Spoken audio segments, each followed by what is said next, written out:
요한에서 1장 1절부터 10절까지 1장 전체지만 별로 길지는 않습니다. 같이 읽겠습니다.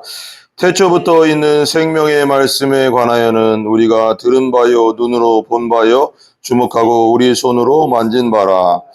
이 생명이 나타내신 바 된지라. 이 영원한 생명을 우리가 보았고 증거하여 너희에게 전하노니 이는 아버지와 함께 계시다가 우리에게 나타내신 바 된 자니라.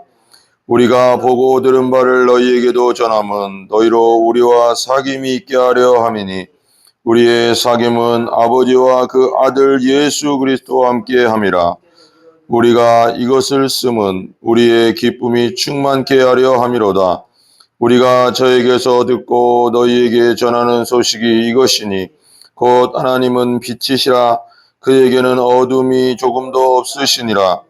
만일 우리가 하나님과 사귐이 있다 하고 어두운 가운데 행하면 거짓말하고 진리를 행치 아니하며거니와 저가 빛 가운데 계신 것 같이 우리도 빛 가운데 행하면 우리가 서로 사귐이 있고 그 아들 예수의 피가 우리를 모든 죄에서 깨끗하게 하실 것이요 만일 우리가 죄 없다 하면 스스로 속이고 또 진리가 우리 속에 있지 아니할 것이요 만일 우리가 우리 죄를 자백하면 저는 미쁘시고 의로우사 우리 죄를 사하시며 모든 불의에서 우리를 깨끗게 하실 것이요 범죄하지 아니하였다 하면 하나님을 거짓말하는 자로 만드는 것이니 또한 그의 말씀이 우리 속에 있지 아니하니라. 아멘. 요한복음의 저자가 요한이죠. 요한. 근데 요한이 젊었을 때는 성격이 한 성격이었던 것 같아요. 왜냐면 우레의 아들, 별명이 우레의 아들이거든요. 얼마나 성격 장난 아니었으면 그렇잖아요. 그냥 뭐 특별한 의미가 없잖아요. 뭐 힘이 세서 우레의 아들이라고 했어요. 뭐라고 하겠어요. 그러니까 성격이 한 성격했다. 그게 이제 보면 성격이 한 성격한 것 같아요. 우리 요한과 야고보가 요한인가요? 그 형제잖아요. 요한이 한 성격. 근데 하나님 예수님께는 되게 사랑받는 제자였어요. 그리고 요한이 또 십자가에서 제자들이 다 도망갔을 때는 요한 혼자만 십자가 아래 있었잖아요. 그래도 도망갔다 다시 왔어요. 혼자. 다 없어요. 십자가 밑에는. 근데 그래서 마리아, 예수님의 어머니 마리아를 네 어머니다. 그리고 저 아들입니다 해서 요한이 에베소에서 오래 있었거든요. 예수님 돌아가신 다음에. 예수님의 어머니를 모시고 다녔어요. 그래서 끝까지 모셨다고 합니다. 그래가서 부모 공경하면 장수하고 땅에서 잘 된다고 하는 게 하나님의 진짜 말씀대로 이루어진 것 같아요. 모두가 순교했는데 요한도 어떤 고전에 의하면 그 시대의 이야기를 하면 끓는 가마에 들어갔는데 기적적으로 살아났다는 하나님이 살려주셨다는 얘기가 있지만 요한 사도가 예수님의 어머니를 끝까지 모셨습니다. 그리고 예수님 어머니도 에베소에서 돌아가신 것 같아요. 그러고 나서 이제 그랬는데 우리의 아들이었는데 얼마나 하나님이 그 훈련도 시켰지만 하나님의 사랑이 넘쳤는지 그 마지막 이제 인생 나이가 들어서는 사랑의 사도로 바뀌었습니다. 사랑의 사도. 저도 그렇게 됐으면 좋겠습니다. 우리의 아들인데 저도 우리의 아들이거든요. 우리의 아들 번개의 아들인데 저도 이제 사랑의 사도가 될 것 같습니다. 조금씩 우레에서 이제 뭐라고 할까 3만 볼트 우레였는데 10년 지나니까 2만 볼트 됐고 지금은 1만 볼트 됐습니다. 나중에는 이제 사랑의 사도가 될 것 같습니다. 사랑의 사도가 다 변화되는 거 아니겠습니까, 여러분? 하나님이 다 하시는 거 아니겠습니까? 예, 저 우레 같아가지고 저도 한국 남자들이 우기 강하다지만 저는 거기에 한 10배는 더 강한다는 느낌이 드는 것 같습니다. 사도 요한도 우리의 아들이었지만 사랑의 사도가 됐듯이 저도 그렇게 되는 것 같습니다. 성령이 나시는 거죠. 그렇죠? 자, 그래서 이제 이걸 썼는데 요한복음과 요한 1, 2, 3서 이렇게 요한계시록 썼지만 요한 1, 2, 3서는 영주주의에 이제 그때 당시 이제 영주주의들이 너무 많이 판치고 있어가서 영주주의는 뭐냐? 육은 악하고 영은 선하다. 근데 그래서 그렇게 되면 어떻게 돼요? 육을 함부로 하죠. 그래서 극단적인 영지주의도 여러 분파가 있습니다. 보통 우리가 배우면은 뭐 막 산다 이렇게 배우는데 육은 어차피 죄져도 나중에 죽으면 우린 천국 가니까 영이 깨끗한 거니까 막 이래 버리니까 이게 이원론인데 헬라 이원론에 이게 들어온 거거든요. 근데 극단적으로 그렇게 가는 사람도 있었고 육은 악하니까 이걸 그거 해야 된다 절제시켜야 된다 해가서 안 먹고 뭐라고 할까 절제하고 철저하게 또 금욕주의로 가는 사람도 있었고 이거 막 거꾸로 갔어요. 그러니까 육체가 중심이 아닌데 근데 원래 육과 영은 하나님이 같이 만들어준 거죠. 그죠? 그러니까 보이는 세계는 악한 것으로 보니까 그런 것들이 막 들어오고 나니까 그렇게 되면 어떻게 돼요? 육이 악한데 예수님 뭘로 왔어요? 육신을 입고 오셨어요. 그럼 예수님이 이게 어떻게 되냐면 그 사람들이 이제 가연설이라는 걸 주장하는데 나중에는 십자가에 돌아가신 분은 예수님이 아니다. 우리가 환영이다 환영. 육체가 악하니까 악한 곳으로 돌아가면 우리 죄가 없어지지 않지 않냐 이렇게 돼버리. 그러니까 이게 마귀의 전략이었던 거죠. 마귀가 그렇게 교묘합니다. 마귀가 이게 그냥 설명하면은 잘못하면 빠질 수 있어요. 맞아, 우리의 육체는 악해. 이 육체를 죽여야 돼. 막 그냥 채찍질이 하고 막 그냥 말하자면 그냥 뜨거운 물도 붓고 칼질도 하고 막 이래. 근데 그게 그럼 안 되죠. 안 되잖아요. 막 내 몸을 괴롭힐 의미가 없어요. 그 육은 뭐냐면 성경에서 말하는 죄 가운데 있다. 네 육체가 죄 가운데 있다. 이게 뭐냐면 우리의 몸이 아니라 그 죄된 본성. 죄된 본성은 안 보여요. 우리 밖으로 이게 보이는 것이 아니야. 이거 괴롭혀봤자 의미 없어. 이건 그냥 도구일 뿐이에요. 죄의 도구도 되고 의의 도구도 되는 거. 우리 예배드리러 나오는 몸으로 영광을 돌리라고 하잖아요. 그렇듯이 이건 그냥 도구이고 우리의 성경에서 말하는 그 몸은 뭐냐면 육체의 본성대로 행한다. 그 육체는 뭐냐면 그 죄된 본성, 내 안에 있는 거. 그 혼적, 악한 거. 그 혼적인 거 아무리 내가 칼로 찌른다고 그게 찔립니까? 내가 뜨거운 물 붓는다고 부어집니까, 거기에? 의미가 없어요, 그건. 그 학대야. 그건 몸을 학대하는 거. 하나님 앞에 그건 영광이 안 되는 거예요. 그럼 안 돼요. 그럼 안 되고. 그러니까 이제 이런 것들이 나오니까 이런 것들에 맞서서 요한복음, 요한 1, 2, 3서를 쓴 겁니다. 좀 이게 영지주의에 관련돼서 이제 반박하려고. 그래서 이제 1절부터 한번 볼게요. 1절 한번 같이 읽어봐요. 시작. 태초부터 있는 생명의 말씀에 관하여는 우리가 들은 바요, 눈으로 본 바요, 주목하고 우리 손으로 만진 바라. 태초라는 말이 있죠. 태초가 뭐예요? 성경 창세기에 태초에 하나님이 천지를 창조하시나. 이게 그러니까 이 태초는 지구를 만들 때를 말하는 게 아니라 영원 태초, 영원전 태초. 여기 이제 보면 이 태초란 말을 잘 썼어요. 헬라어로는 아르케라고 하는데 따라서 아르케인데 시작, 기원, 처음 이런 뜻인데 여기서는 단순히 물질적 우주가 창조된 시점이 아니라 그러니까 이 보이는 세계가 창조된 시점이 아니라 그 이전의 영원을 의미하는 것이다. 아르케라는 말이. 이 태초라는 말이 하나님의 태초. 우리 이 세상이 만들어진 태초가 아니라 그런 거예요. 태초부터 있는 생명의 말씀에 관한 이 생명의 말씀이 누구예요? 말씀이 육신에 오신 분이 누구예요? 예수님. 요한복음에 나오잖아요. 계속 나오는 게 말씀이 육신이 돼서 여기 요한복음 처음 보면 나오잖아요. 여기 태초에 나와 요한복음도. 요한이 썼다는 거죠. 태초에 말씀이 계시나 이 말씀이 하나님과 계셔 이 말씀이 거죠. 그 태초에 말씀이 계셨고 말씀이 곧 육신이 되고 말씀은 곧 예수님이다 이렇게 나오는 거잖아요. 14절 말씀이 육신이 되고 우리 가운데 가시면 우리가 영광을 보니 말씀은 태초에 붙어 있는 생명의 말씀은 누구예요? 예수님을 말하는 거죠. 그러니까 이걸 말씀이 육신이 돼서 오신 분이니까 그분을 요한 사도가 봤잖아요. 그죠? 그 12사도로서 봤잖아요. 우리가 어떻게 써요? 그분의 예수님의 말씀을 요한 사도는 직접 뭐 했어요? 직접 들었죠. 우리가 들었고 눈으로 그분을 봤고 주목하고 우리 손으로 또 예수님과 같이 지내면서 만지기도 하고 스킨십도 했을 거 아니에요. 그죠? 그런 과정 속에서 살았는데 만진 바라.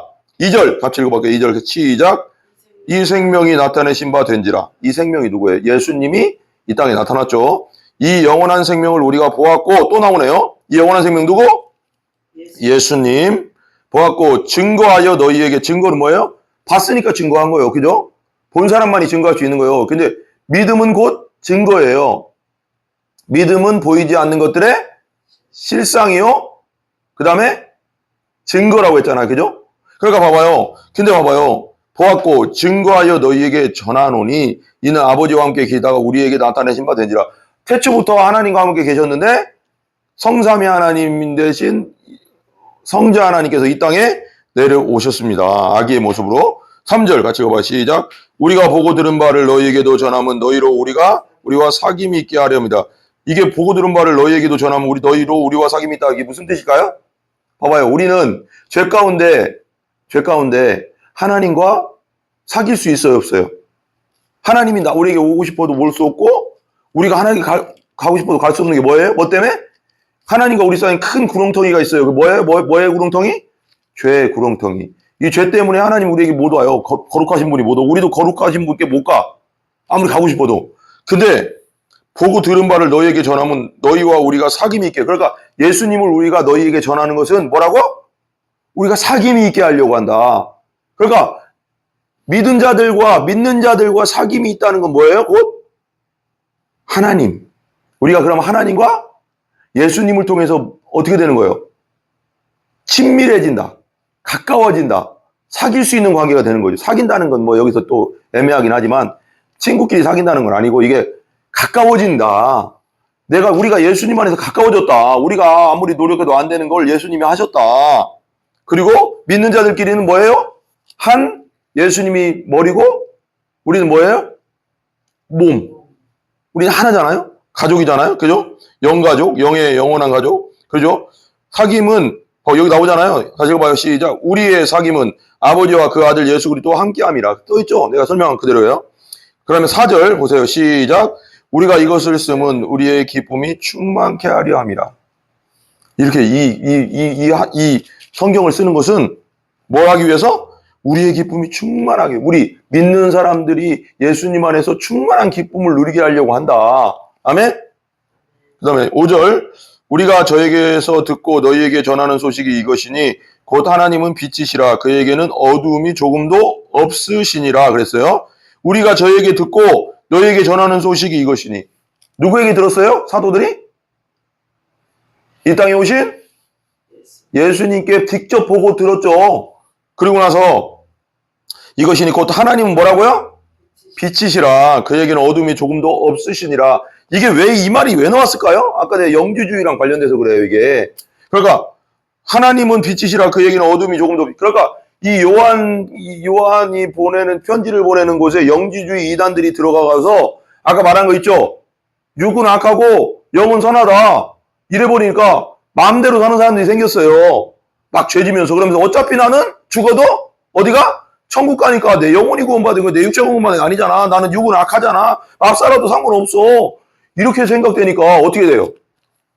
이 말을 하는 거예요. 빛이다. 예수 하나님은 빛이시라. 그에게는 어두움이 조금도. 이 어둠은 악한 것, 악한 영의 세력권, 죄 이런 뜻이에요. 왜냐하면 영은 선하고 육은 악하다고 해버리니까 마음대로 사니까 그렇게 살지 말라는 뜻에서 얘기하는 거죠. 6절 봐봐요. 시작. 만일 우리가 하나님과 사귐이 있다 하고 어두움 가운데 행하면 거짓말을 하고 진리를 행치 나오죠. 만일 우리가 하나님과 사귐이 있다 하고 사귐이 뭐예요? 예수님을 통해서 하나님을 믿고 성령으로 거듭났다고 하면서 라는 뜻이에요. 진짜 예수님 믿었다고 하면서 사면서 어두운 가운데 죄 가운데 계속 행한다면 죄를 계속 짓고 산다면 고의적으로 의도적으로 마음대로 살면 교회를 다니면서도 마음대로 살면 그게 믿은 사람이 아니에요. 아니죠. 그거랑 똑같아요. 행하면 거짓말하는 사람이죠. 그죠? 나 믿는다고 하는 게 아니에요. 그건 거짓이잖아요. 진리를 행치 아니하는 사람이다. 진짜 믿었다면 행함이 나온다고 했잖아요. 믿음은 곧 행함이 나온다고 했잖아요. 근데 고의적으로 죄를 질 수 없고 7절 같이 시작. 저가 빛 가운데 계신 것 같이 우리도 빛 가운데 행하면 우리가 서로 뭐가 있다? 사귐이 있고. 진짜 믿은 사람이라 이거예요. 그러면 빛 가운데 행한다는 거 뭐예요? 하나님의 뜻대로 어떻게든 살려고 하는 그 마음의 감동이 계속 일어나고 성령 안에서 그렇게 살려고 한다는 거예요. 우리가 연약해서 부족해서 넘어질 때도 있지만 성령이 내 안에 있기 때문에 하나님의 뜻대로 살려고 하는 마음은 가득 차서 하고 싶다는 거예요. 계속 하나님 말 뜻대로. 그죠? 예수가 있다면 빛 가운데 계신 것 같이 우리도 빛 가운데 집 가운데 있다면 행하면 우리가 서로 사귐이 있고 그 아들 예수 피가 우리를 모든 죄에서 깨끗하게 하실 것이요. 예수님 피가 우리를 깨끗하게 했기 때문에도 되고 계속 하실 것이라는 거예요. 회개하면 진짜 예수 믿었다면 빛 가운데 있는 거고 그리고 고의적으로 죄를 짓지는 않을 거다. 8절 같이 시작. 만일 우리가 죄 없다 하면 스스로 뭐한다? 속이고 진리가 우리 속에 있지 아니할 것이요. 우리가 죄가 있어요 없어요? 있죠. 우리가 진짜 영혼이 구원받은 거예요. 육은 무익하니라 그랬어요. 맞아요. 그렇지만 육이 악하다고는 안 했어요 성경에. 육은 육이에요. 그냥 의의 도구도 될 수 있고 죄의 도구도 될 수 있고 내 영혼육을 있는데 영이 예수 믿을 때 거듭나서 태어나서 다시 살아난 거예요. 죽었던 영이 다시 부패된 영이 타락한 영이 완전히 새로워진 거예요. 하나님의 영으로 예수의 피로. 그 영은 살아서 우리가 영은 죄를 질 수 있어요 없어요? 영은 죄를 못 져요. 완전해요. 그래서 죄를 질 수 없습니다. 영은. 근데 이 혼이 문제거든요. 혼과 육이 문제인데 이 혼은 뭐냐? 혼은 지정이라고 했어요. 그죠? 지식, 정의, 의지, 감정. 근데 감정은 어때요? 우리가 상할 때도 있고 그럼 이 감정을 다스리라고 하잖아요. 성내지 마라, 노하지 마라, 뭐 치기 질투하지 마라. 이게 혼적인 부분이거든요. 이 부분을 누가 건드려요? 우리가 육신이 죄성이 있으니까 영은 구원받았을지라도 육체는 우리가 나중에 예수님 오실 때 재림할 때 부활된 몸, 신령한 몸이 안 되기 때문에 아직도 죄성이 있잖아요. 그러니까 이 몸이 서로 싸운다고 성령의 속과 육신의 속이 막 싸운다잖아 성경에. 그거거든요. 그러니까 내 영은 거듭나는 순간 완전해져요. 이건 죄를 못 져요.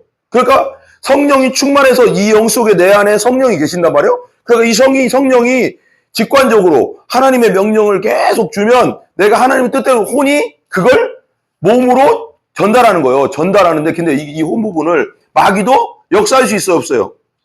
왜 그러면 마귀가 생각을 넣거든요. 생각으로 죄질 생각을 넣는다고 했잖아요. 그러니까 생각을 지키라, 마음을 지키라 그러잖아요. 마음, 우리 혼적인 부분. 이걸 말씀 안에서 성령 안에서 지키지 않으면 마귀가 이걸 점령해버리면 마귀의 도구가 돼요. 믿는 자라고 할지라도 마귀 짓을 한단 말이에요. 그래 안 그래요? 그러니까 이 마음을 지켜야 되는 거예요. 이 마음이 그 마음에서 전쟁이 일어나는 거예요. 내 마음에서. 지정의에서 계속. 성령 충만하면 마귀가 역사할 수 없는 거지 이 마음에. 이 마음을 움직여서 내 육을 움직이니까. 예배하는 자, 기도하는 자, 찬양하는 자, 겸손한 자, 온유한 자로 만드는데 마귀가 여기를 점령하면 어떻게 돼요? 악한 짓 하고 승질내고 노하고 믿는다고 해도 이렇게 되는 거예요. 그러니까 항상 성령 충만을 위해서 뭐하라? 기도하라. 왜? 이 마음을 나를 성령이 점령할 수 있도록. 그래야지 죄를 안 지니까. 죄를 지면 내가 죄의 사슬에 묶여버리잖아 자꾸요. 그러면 주의 일을 못한다고 하잖아요. 무거운 짐을 벗어버리잖아. 그게 죄짐이거든요. 무거운 죄를 자꾸 지면 죄가 나를 딱 잡는단 말이에요. 그러면 하나님의 사람일지라도 내가 거듭난 하나님의 사람일지라도 주의 길을 앞으로 달려가야 되는데 뒤에서 막 죄짐이 끌어당기기 때문에 심껏 못 달려가잖아요. 그러니까 무거운 짐을 벗어버리고 그러거든요. 죄와 내 죄성들을 성령의 소욕으로 다 죽여나가야지 마음껏 죄의 일을 감당할 수 있다고. 왜냐면 죄를 자꾸 이게 지게 되면 나를 자꾸 사슬로 묶어버리니까. 그러니까 못 간다고 앞으로 잘 못 달리잖아요. 가방 메고 100m 달리긴 할 수 없잖아요. 꼴찌하잖아요. 무거운 짐 벗어야죠.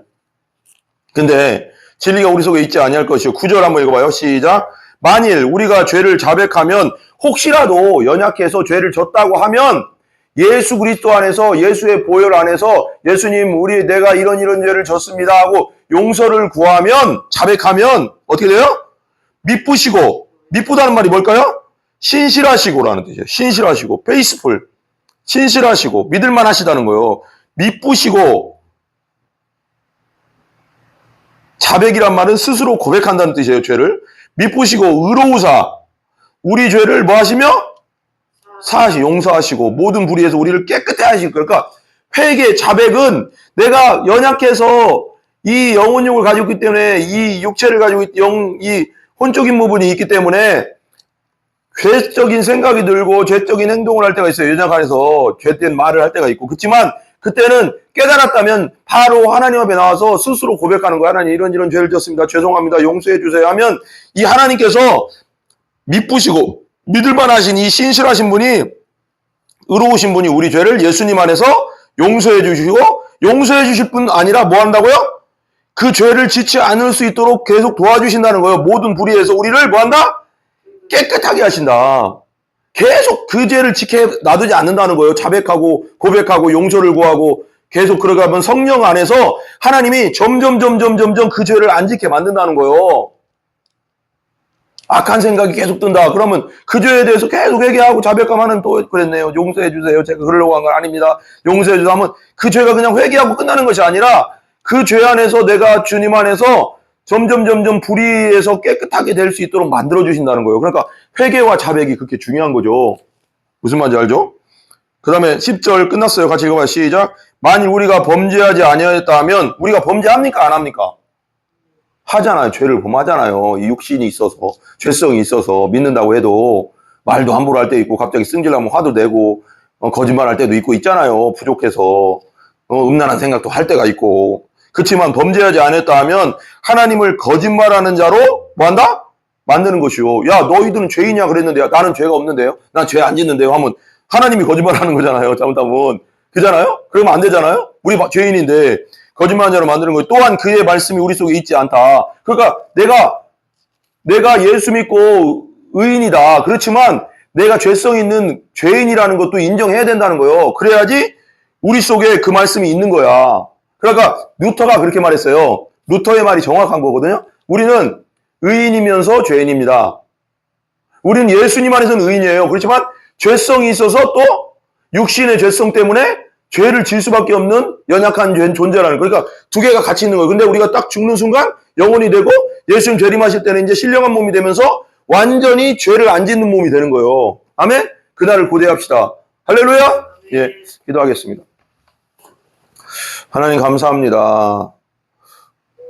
오늘은 예수님이 육신이 되시 오신 것에 대해서 나눠봤고, 우리의 나중에 예수님 재림하실 때는 이런 영적 전쟁, 성령의 소욕으로 육신의 소욕을 죽여야 되는 그런 전쟁은 없고 신령한 몸이 돼서 완전한 몸이 되는 줄 믿습니다. 그때는 죄와 싸울 일도 없고 너무나도 주님 안에 행복하고 평안한 삶을 살 줄 믿습니다. 영원히 그렇게 사는 것을 우리가 믿습니다. 감사합니다. 그날을 고대합니다. 할렐루야. 예수님의 존귀하신 이름으로 기도합니다. 아멘.